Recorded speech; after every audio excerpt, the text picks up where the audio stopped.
Probably the most enjoyable thing about the tattooing process, and that's a hard question, but probably the most enjoyable thing is getting to spend time with my clients. You know, it's a huge honor to put like a permanent piece of artwork on someone where they're marking their milestone, something important in their life or something that they treasure. But like getting to meet the people I get to meet is super cool. Like I can't even describe to you like the wide variety of cool people I meet. And it's just such an honor to get to hear people's stories and get to know folks. I've made some lifelong friends in the tattoo chair. So I mean, I'm going on 12 years in tattooing, and I would have been really bored by now if it weren't for my customers. You can find a tattoo artist like anywhere, so almost anyone could tattoo you, but what keeps me doing this is just the people I get to meet.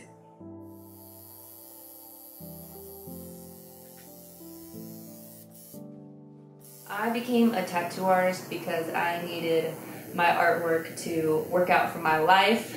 I've always been an artist, and I've been completely distracted with the drawing I'm in. I'm constantly immersed with it, and so when it came to choose my career path, I wanted my artwork to be like a blessing and not a distraction, so I chose tattooing.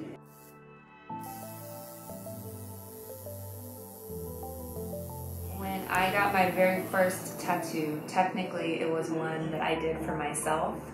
And this is a story you hear a lot with tattoo artists.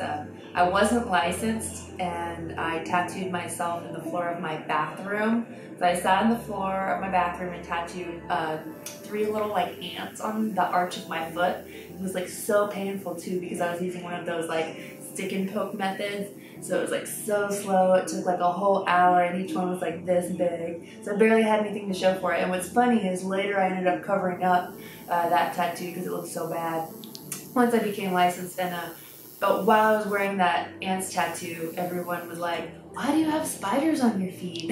It's like the most awful question to be asked about your ant tattoo. So I had 3 little ants that I did in my bathroom.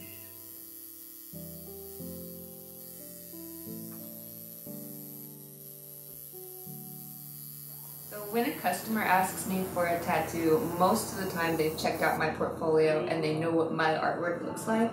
So when they're asking me for a new design, it's something that I'm going to create for them in the style that I create artwork. Now sometimes people have very, very specific images that they want to share with me, and that's fine.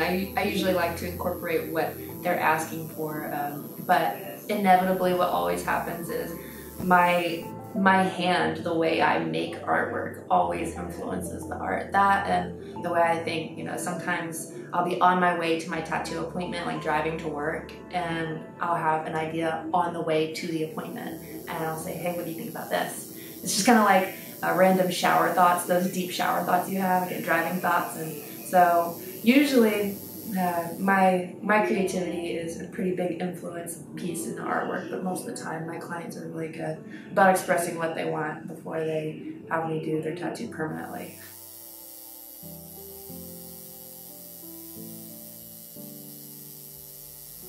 I think that my long-term goal for my career in tattooing is ultimately to continue to tattoo until my body no longer allows it, and then gracefully step away, like dissolve, disappear into the night.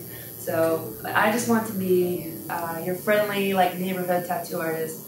So I don't really care who knows me across the world. I just want to be that person that my community trusts and knows and is familiar with, and get to enjoy the people in my community until I can no longer operate.